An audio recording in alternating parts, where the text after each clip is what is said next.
Hey everyone, Mr. Happy here, and welcome back to Final Fantasy XIV Let's Play. Consider this more of a filler-style episode. We did get a lot done with the last episode before this. This episode is going to be me continuing to get caught up and up to the Stormblood main scenario quests. That is what our current goal is, because Stormblood at this point has been out for almost 6 weeks. And now that I'm getting back to the series, I feel like getting to the most relevant information first is probably the route that I should be taking.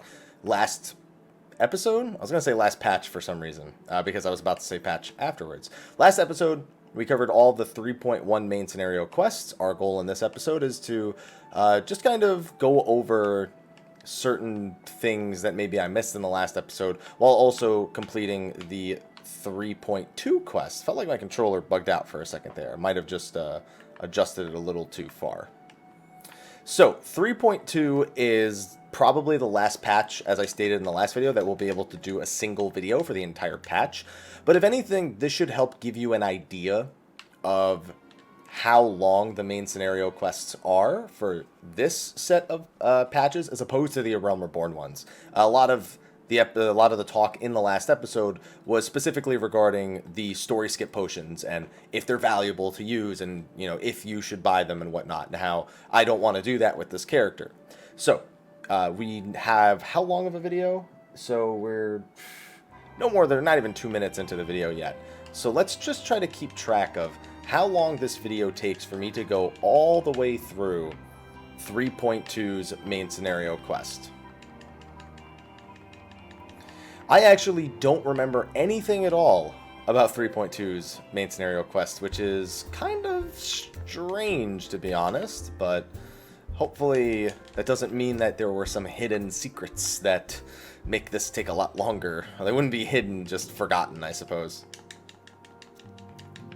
Alright, we gotta talk to a few different NPCs in here. Oops, sorry about that.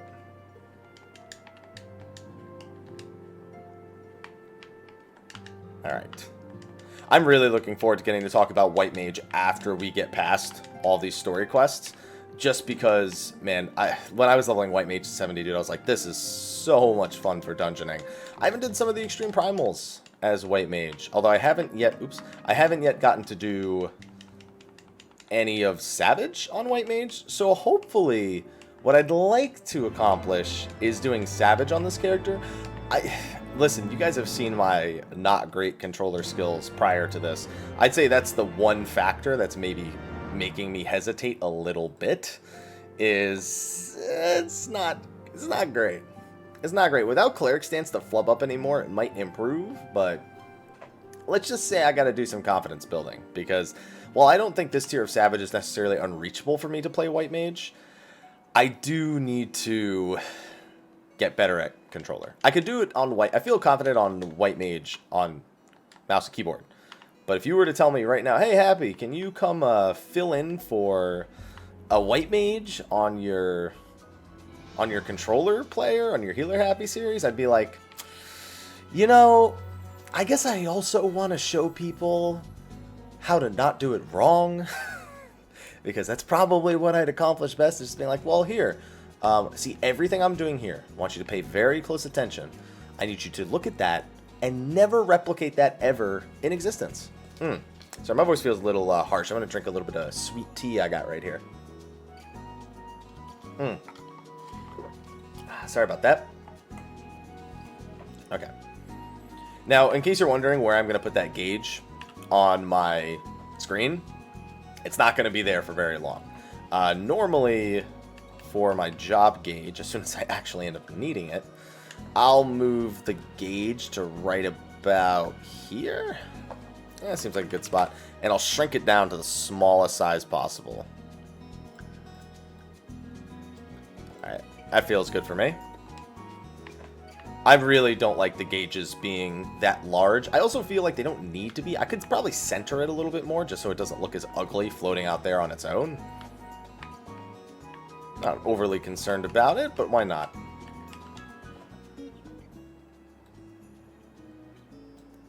I like things centered. I've always spoken about this, and I may need to make another UI video. A lot more people still ask me about my UI. I have old UI videos where I talk about my reasoning behind placing things in certain places, and I have a very specific mentality when it comes to doing that. I don't think there's a right or a wrong way to do it, but I'm not minimalistic. I like all the information to be in front of me, and I like being able to use it kind of at my leisure. Oh! 3.2 is a dungeon? Well, I literally just put out the 3.1, so... Okay, we have a dungeon to do in this video, ladies and gentlemen. This just became a video.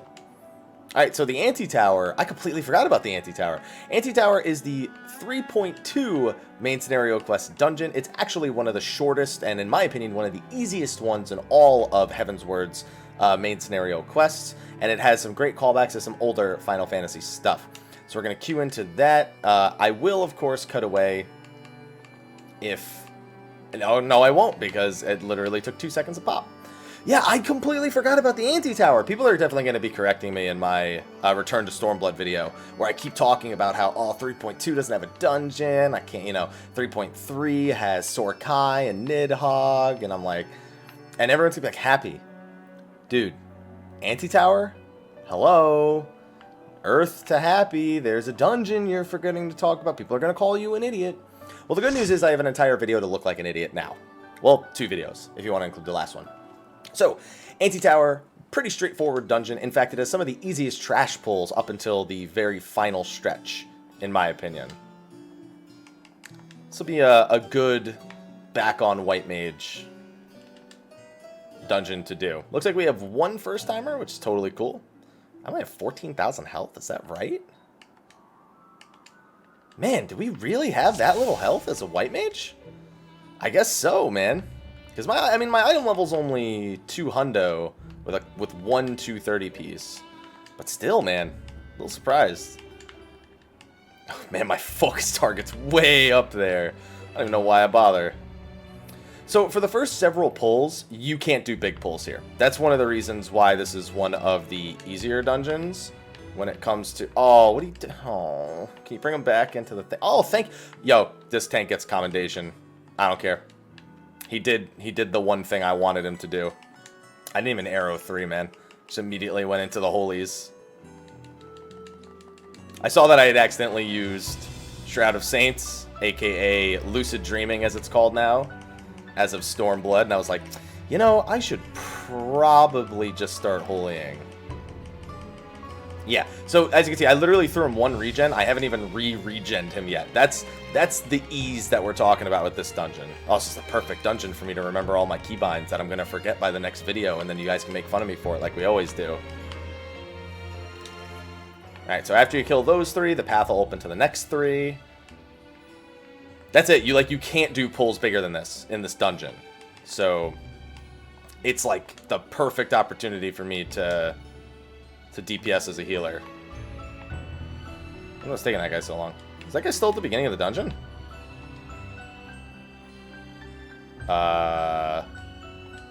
Sir? They're waiting for him. They want to make sure he's not just riding us.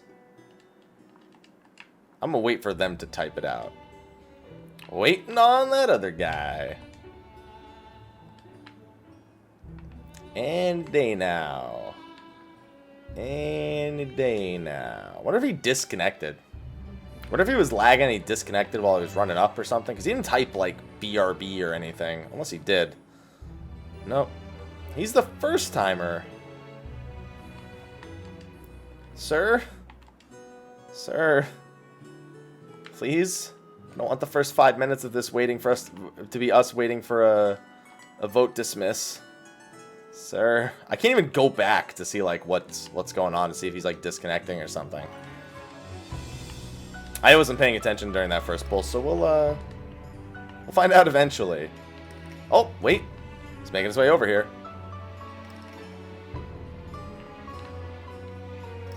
Alright. Just make sure... Ah, he's got the returning player symbol, too.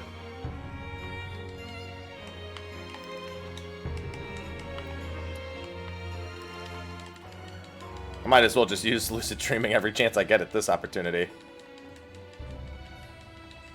And holy away! Alright, I don't need any more holies. Doesn't really serve much purpose anymore.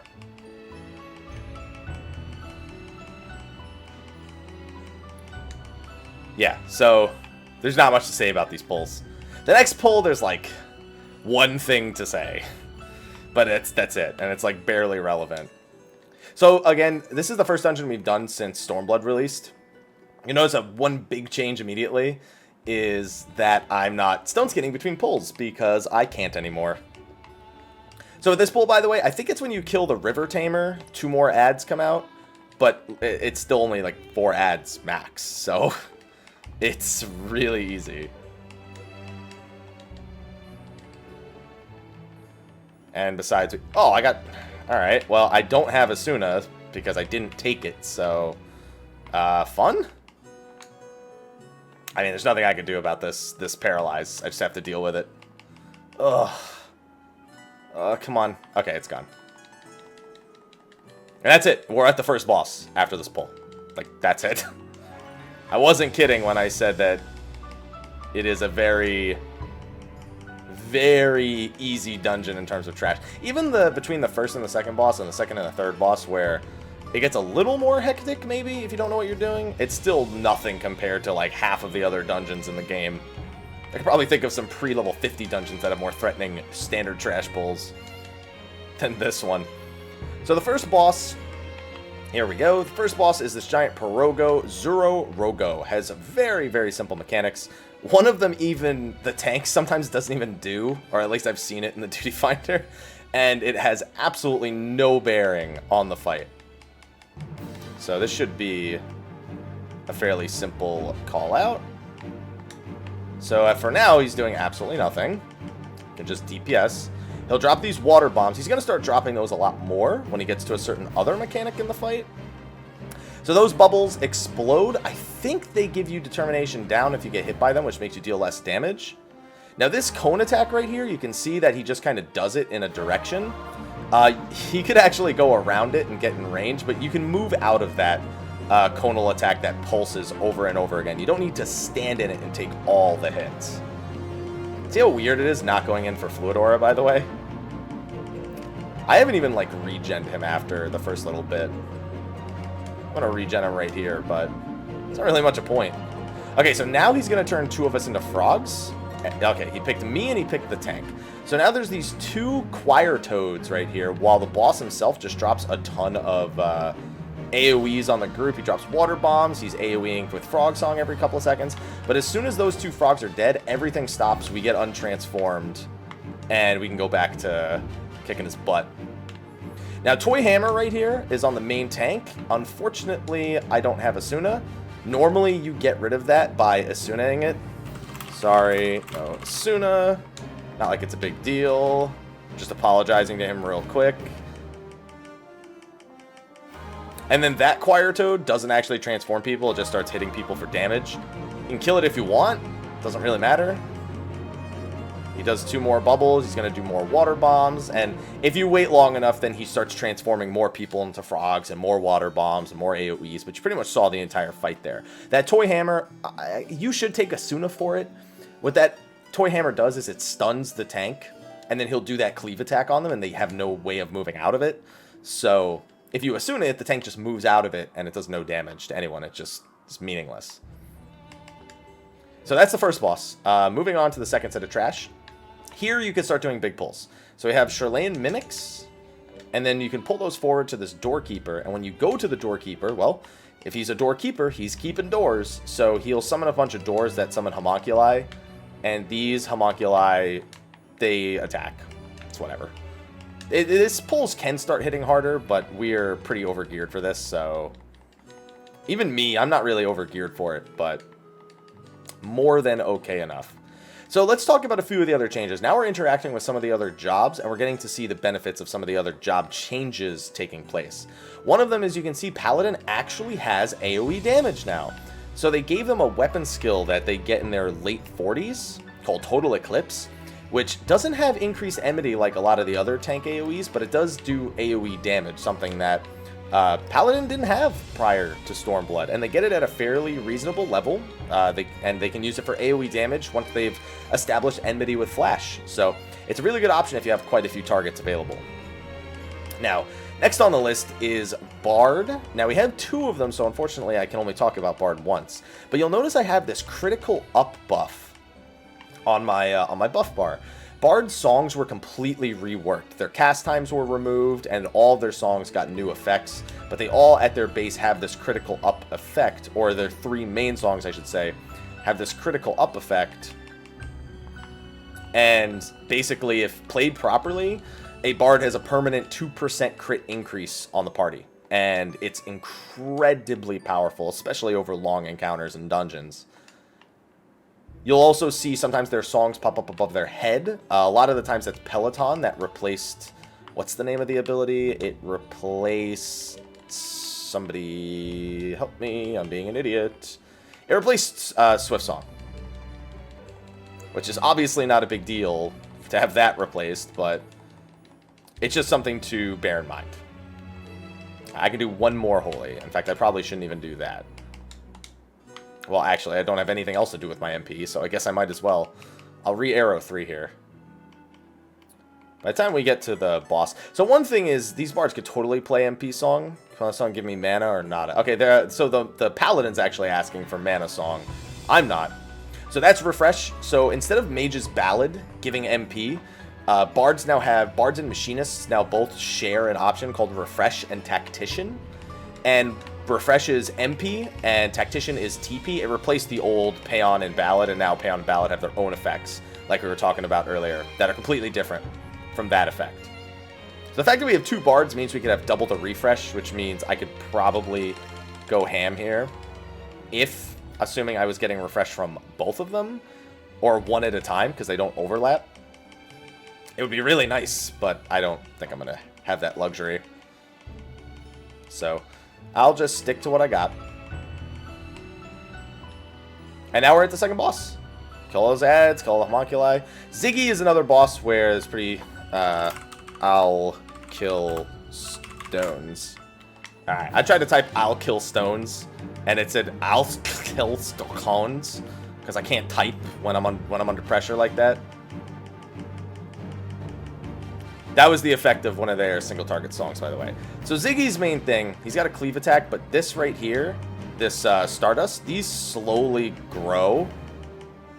And if you don't kill them, they'll grow to a fairly large size.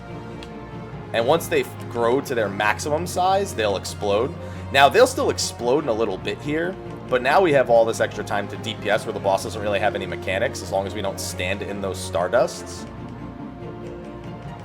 Although what he will do is he'll tether somebody. Perfect, it's me. You're just supposed to use them as line of sight to interrupt the explosion. And then he'll do a second one, and that's it.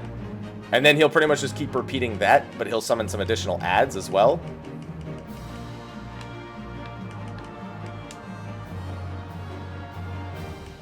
Yeah, I definitely gotta find a better spot for that. So now he summons this gem cutter as well.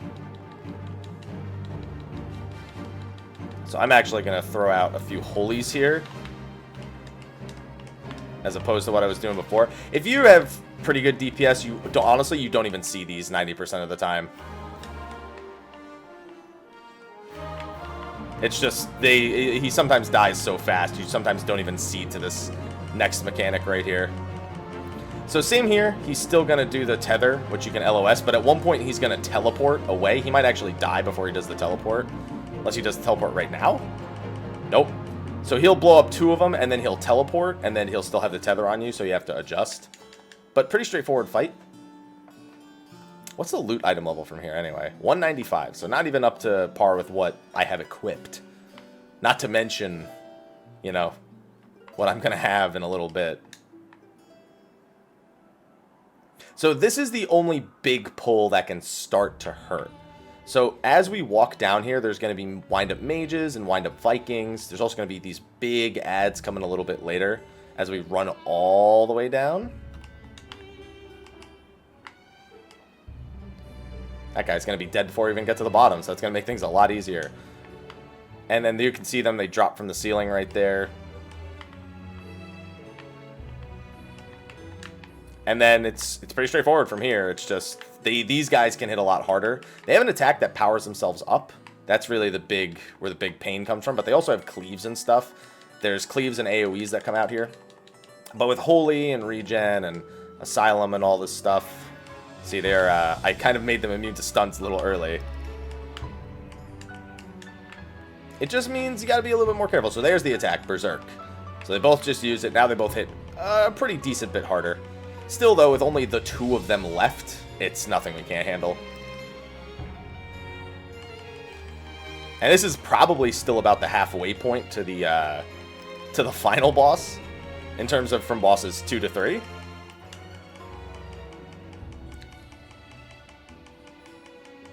You know, I just remembered I put laundry in before starting this video. I think... Okay, no, I got plenty of time. Don't worry, I got plenty of time. So you walk by here, 4 more are going to drop down. At this point, this final room drops mobs kind of just little by little. So I'm assuming, yeah, he's going to go in the room. Yeah, I definitely got to make that not a size, by the way. I don't know why I put a size there. I kind of want my Divine Seal to be where my size is right now. And so I keep doing it thinking I'm going to do Divine Seal. Yeah, because that's where my Divine Seal was before it was removed, I think, in the older videos. I can just quickly switch it. I'll switch it after this dungeon. It'll be the first thing I do after I do it. I'm going to forget to do it, aren't I? You guys will call me on that. It's alright.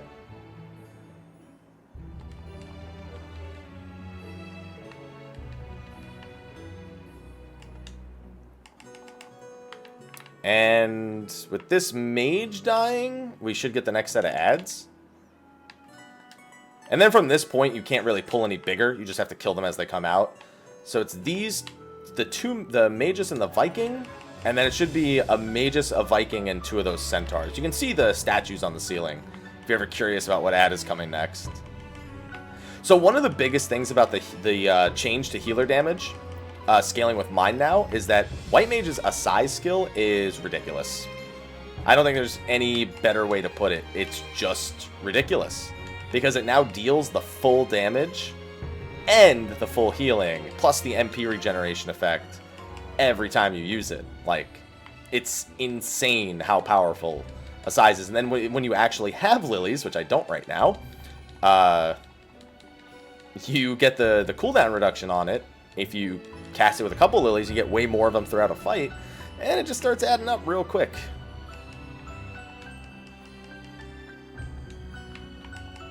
Alright, and after these 2 mobs, we're on to... Well, I thought the Centaur was already dead. After this last Viking, we'll be on to the final boss. Nice and simple.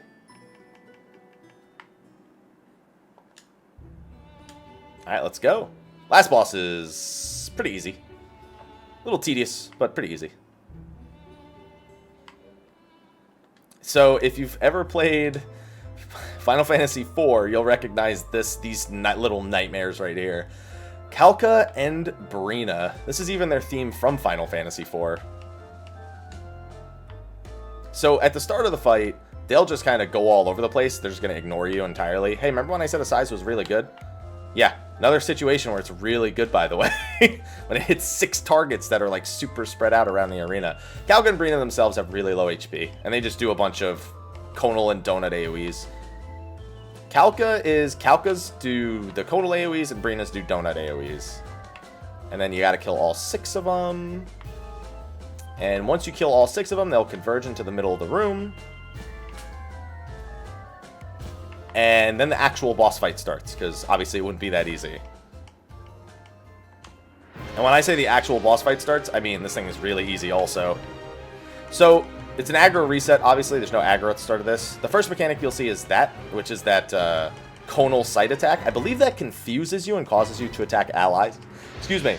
If you're looking at the boss within that cone. So generally, one person gets it, and then everybody else makes sure they're nowhere near them, and they keep DPSing while that other person turns around. Brace is the next attack. She's only attackable from the front during this. If you attack her from anywhere but the front, you see how our bards just keep getting knocked back over and over and over again? Yeah, that's what's going to happen. You're supposed to go in front of the boss here, and then it lasts like 10 seconds, and then you can go back to doing whatever you were doing. So here she's going to turn both the DPS into a Kalka and a Brina, and then they do the AoEs from the first phase, and you just got to break them out. As soon as you break them out, you start DPSing the boss a little bit more. All the boss is doing throughout all of this is this slapstick AoE over and over again, which I'm just going to do that and pretend like it doesn't exist. And then she's just going to repeat. The next time she puts people in the dollhouse, though, which is when she turns people into dolls, she's going to do the tank and the healer. Obviously, because all she's doing is slapping people around, it's not that big of a deal. Yep. So he just barely got out of the way of that one. So that knockout attack, by the way, it's a tank buster. As you can see, it's not AoE. I'm just going to stand right here because I know Brace is coming up.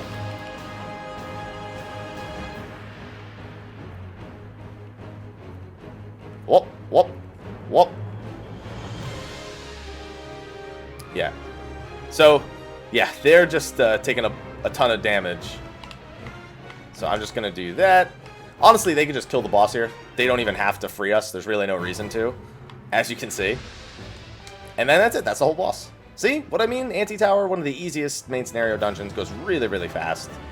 Give it to the tank, definitely, for moving back into my asylum at the very beginning of the dungeon. I said I was going to move Divine Seal, so before you guys call me on my BS, let's fix that now. Alright, skip the cutscenes like we've been doing. Okay, and let's fix this. Move that there. Move that there. And in case you're wondering where I'm going to put a size, it was already here the whole time. Okay, that's way better.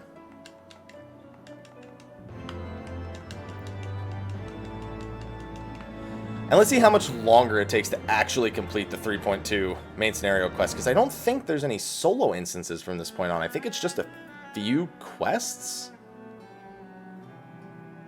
And then a few cutscenes, and I think we're done? Question mark?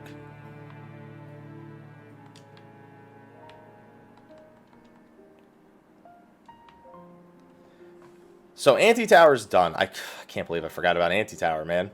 I just ran that dungeon the other day, too. Ran it on my main so I could get my my Wondrous Tales done. I have 9-second chance points on this character, I just realized also. May want to try and get the 5-slotted armor on this character at some point, but I'll hold off on it. So also one big thing about Antitower is because it is a dungeon that's level 60 and I'm level 60, I did get a few 100,000 experience points for it. Not a lot, but like it looks like about a little bit under 400,000 EXP for it. I'll take it. It's something, man, and I still have like 3 more guaranteed dungeons to do, so we'll probably be pretty close to 61 by the time I actually finish getting caught up on the main scenario quests.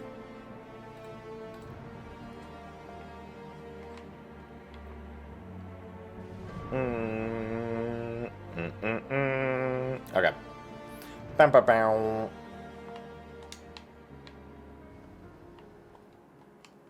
Oh, wait. No, maybe I do remember. No.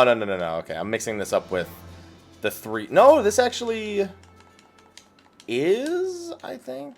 Yeah, no, I remember what happens here. So there's a lot of cutscenes that happen here.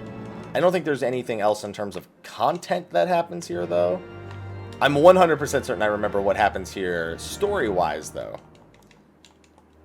Just going to take us another little bit to get through these story quests.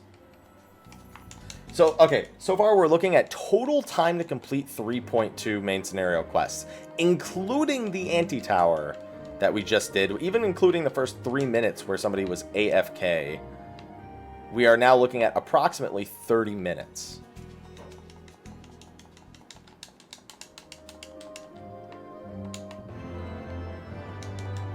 So we're moving. We're moving along pretty well. Enwa, please. Chase him, Enwa. Chase him, Enwa. Now we gotta stand watch for wolves. There can't be that many more quests. I remember where the final quest takes place. That's the important thing.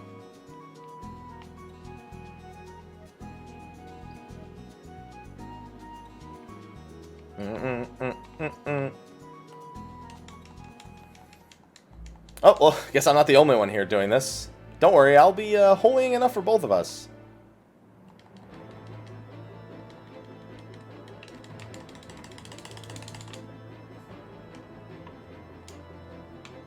Yeah, now I'm used to it in the reverse order. Of course. Wow, I practically killed both of ours and his in the time. In that time. His spawned, I did the whole channel time. We both killed ours at the same time. Well, that's what happens when you got Holy, man. Holy's OP.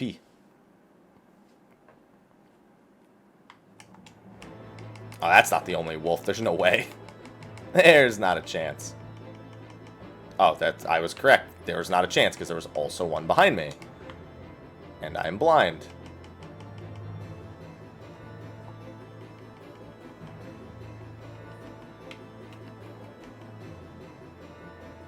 Is there any more?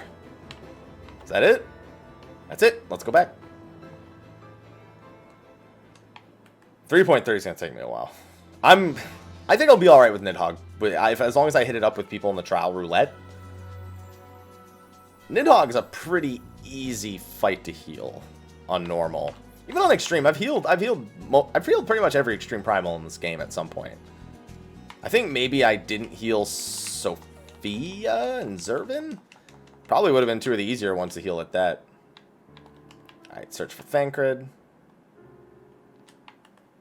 It's weird to me how you do the Antitower so early in this sort of mission line, and then the rest of these quests have nothing to do with what happened there, story-wise.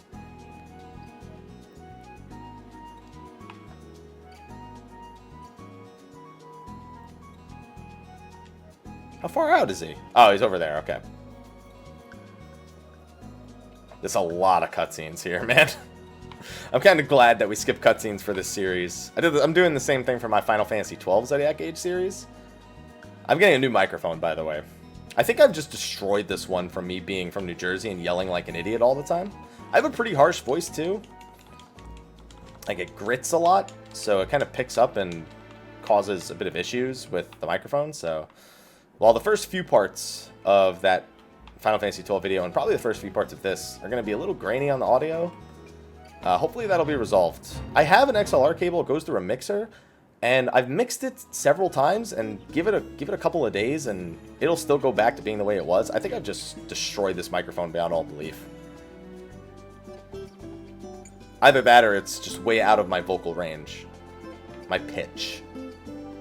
So, getting a new microphone so it stops having that issue. Is either I stay really far away and it doesn't happen, like right now I'm maybe 13, 14 inches away from the microphone. More than a full foot.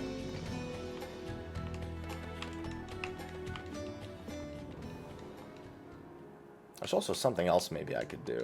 I didn't consider that.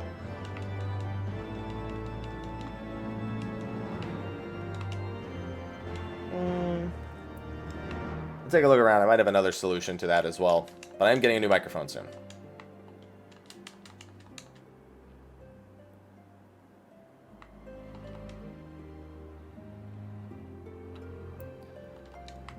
So, funny thing is, I just skipped a cutscene. A whole heaping hell of a lot of shit just happened in that cutscene. So if you're someone who's into the story, not a great one to skip.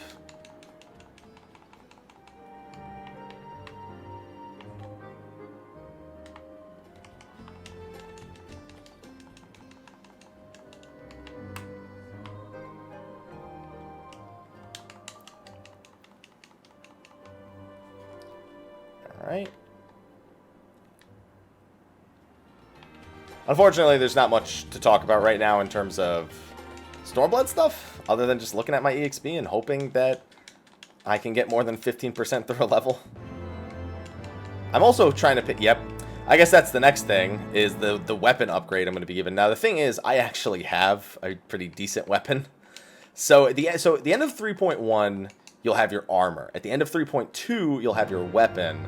3.3 I'm going to assume is... I'm sorry, 3.1 was accessories, 3.2 is a weapon. I'm assuming 3.4 is going to be... or 3.3 is going to be armor. And then I don't know about 3.4, 3.5, unless they give 260 stuff from that? Maybe. Search for a Hanwha. Anwa. Anwa. I don't think he's back there. Nor do I think he's on the roof. So... where are you, Anwa? No, seriously, kid, where are you? Come on. I got a place to go. I got people to see. What are you doing?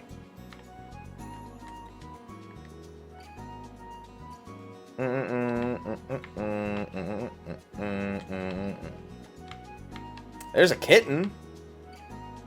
Does that count? Anwa's a kitten. I probably flew right past him. As if I haven't done that a million times before. I saw a Manolane over there. Oh, Anwa's over here. I'm an idiot. I remember. Yeah.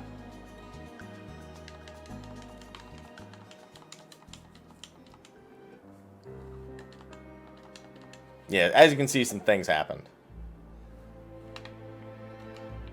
Wait a minute. Is 3.2 the... oh, there is another solo instance. 3.2 is the Grand Melee. It's one of my favorite solo instances. For some reason, I thought it was 3.3. Oh, yeah, dude. I still got some badass to do. I'm going to have to go to all three of the... yep.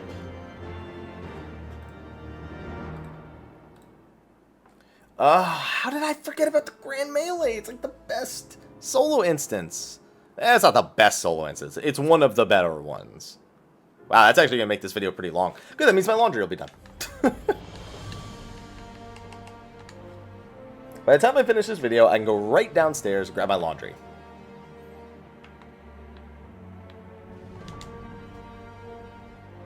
Yeah, so 3.2, a little longer than I anticipated. For some reason, I keep forgetting. They pretty much have one solo instance per main story patch at this point. It's just kind of the thing that they do. So I don't know how I forgot about that. All right.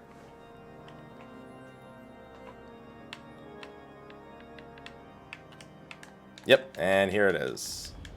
Choices. Yep, I just saw him mention the Grand Melee in the text. Now I'm going to have to go to... I have to talk to her, and then I have to go to each of the other three nations, I think, to get their acceptance.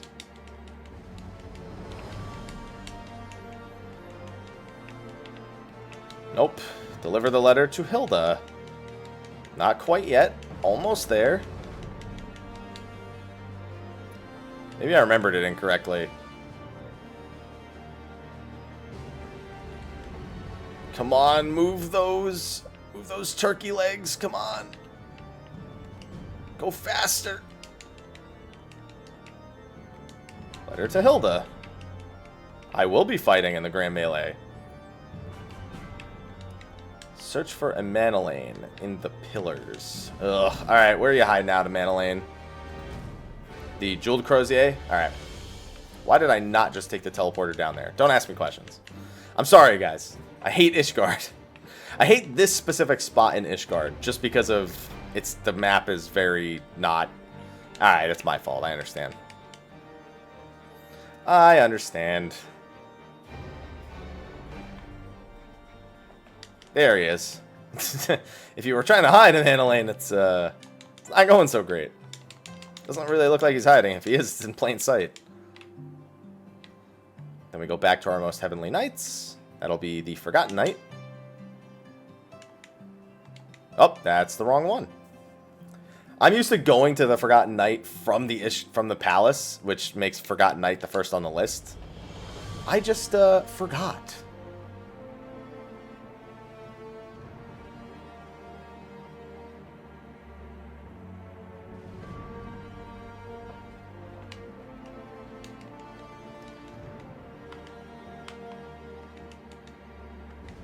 Yes, let me in. I wish you didn't have to ask me that every time. I'm clearly talking to you because I'm here for the main scenario quest. Do I really have to approve with your yes every time? The answer is, unfortunately, yes, I do. Oh, am I not going to have to go to the other cities? That would be great. I would love to not have to do that. Yeah, it looks like I don't have to. Yes, spectacle for the ages. The Gates of Judgment is down this way.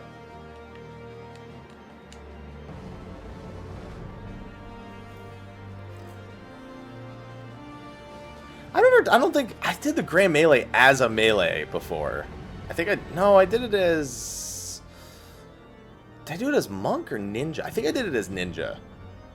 It's not going to matter. It's the Gates of Judgment. I'm sorry, the Grand Melee is still, at its core, a solo instance, meaning it's pretty hard to screw up.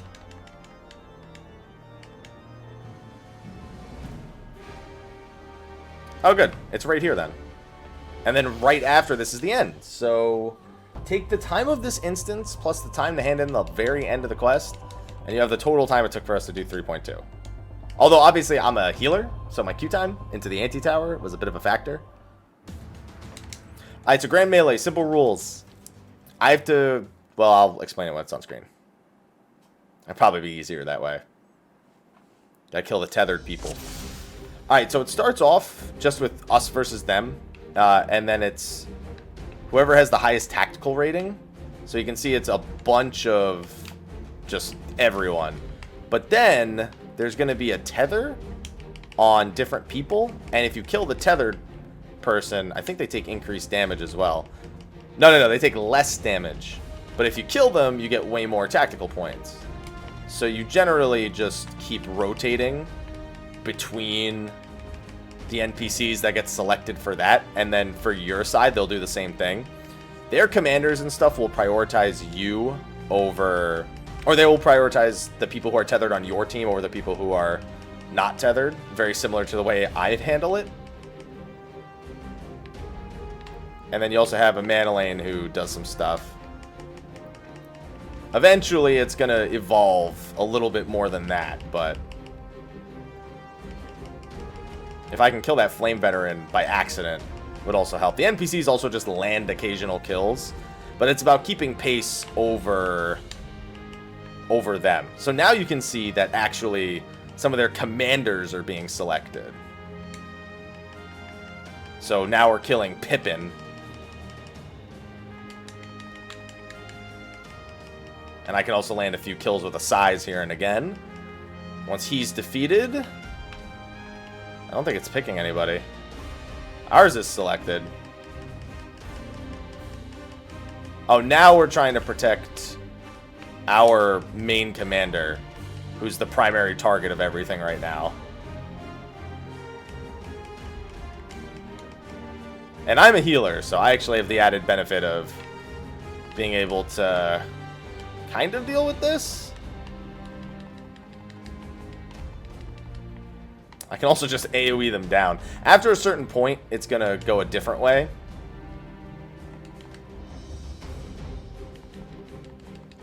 But for now, they're just going to get bullied. Like I said, I've got a little bit more control of the situation being an actual healer. I could actually just heal all my NPCs if I wanted to. And that would probably be enough to win the actual match. Like, we're almost double their score.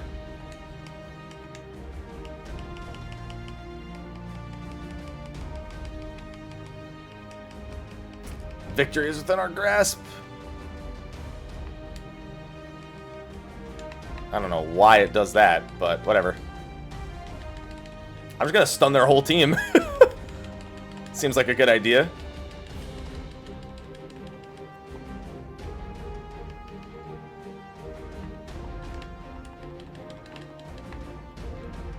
This seems to be working out better than I anticipated. Okay, so now this is where it actually gets real. So once you're like within winning range, it triggers a one-on-one battle between you and Raubon. And it's actually kind of similar to the Ifrit encounter. As you can see, he even puts the fire ring around you. However, your team is still fighting on the outside. So your goal here is to defeat Raubon before your team actually loses the Grand Melee.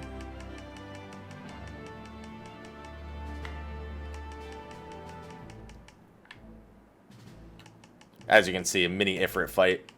Which actually, your team kind of loses pretty fast. That I'm looking at the tactical rating.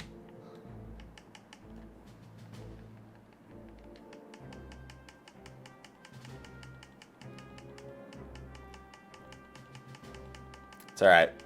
I just gotta go ham. And then he's gonna do Ifrit's nail phase in a second here, I think.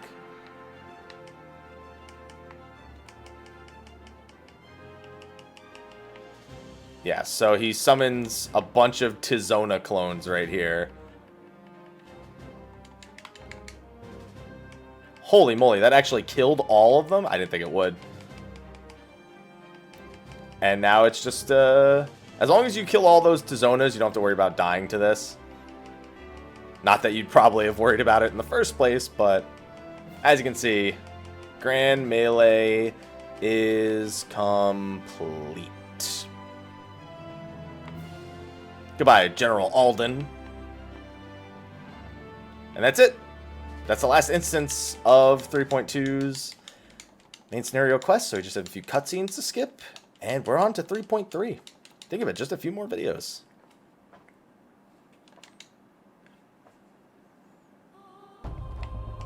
Hello, Raubon. Point of the Grand Melee, in case you're wondering, is like, why the heck was I fighting them? It was a show match, pretty much. A military show match. Nothing more. A friendly military show match. So we're not enemies of Raubon all of a sudden. Don't panic. He's a good guy. He's missing an arm, but he's a good guy.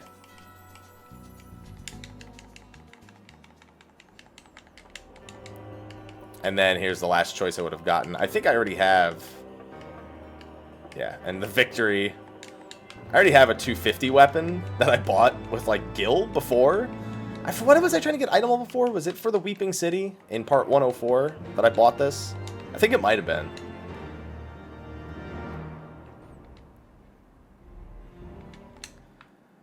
Skip cutscene. I think I might have to skip another one. Nope. Whoa!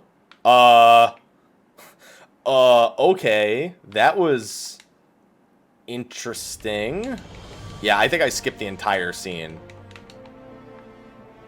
And it just, the game did not like me. Nope. I still have it. For those we can yet save, and then I should complete. For those we can yet save, and then that should complete, and then the last quest should be called Gears of Change.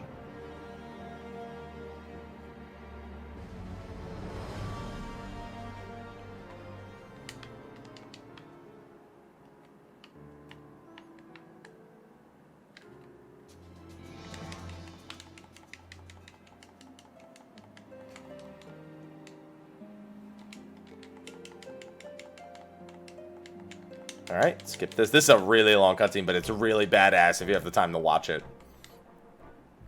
Would recommend that you watch it. For those we can yet save. Yeah, so I already have it.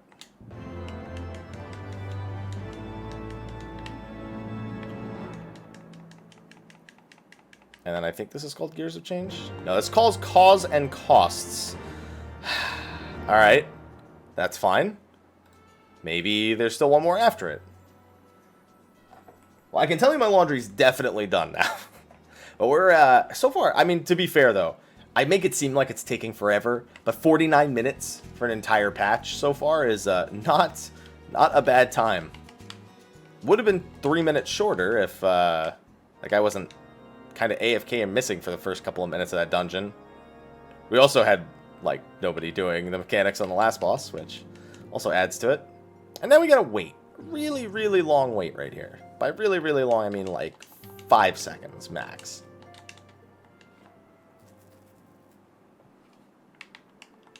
Hello, Alphino. And then outside Fortemps Manor. Fortemps. Oh, that's back in Ishgard. That's not out here. Yep.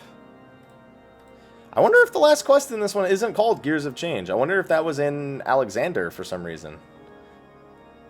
I mean, considering Gears, Alexander, Gears, Change.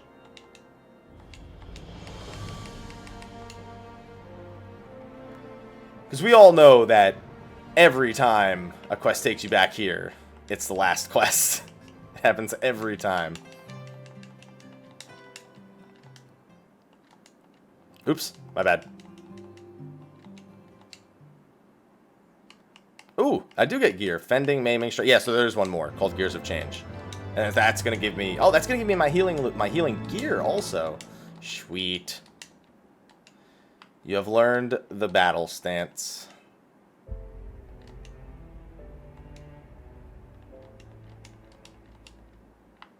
No, that was the end. But I guess it's the very next quest. Yeah. Complete cause and... I wonder why they did it that way. Because this one's clearly not going to be called Gears of Change. No, it's called The Man Within. This will give me my healing piece, though, as you can see right there. Alright, but that is the end of the 3.2 main scenario quest. We clocked in at just over 51 minutes. So, as you can see, not bad at all. And we can expect a similar pace going through the remainder of it. Although, this one will take a little bit longer because it's a dungeon plus a trial. And then 3.4, 3.5 should go back down a little bit. 3.5 has a solo instance, 3.4 is a solo instance. But overall, we should be okay on all these fronts. But that's going to be a wrap for this video. I'm going to go get my laundry now. Thank you for watching this video. Be sure to like, favorite, subscribe, and share, and stay tuned as we get caught up to Stormblood here in the Final Fantasy XIV Let's Play series. I will see all you fine ladies and gentlemen in the next video, and until then, take care.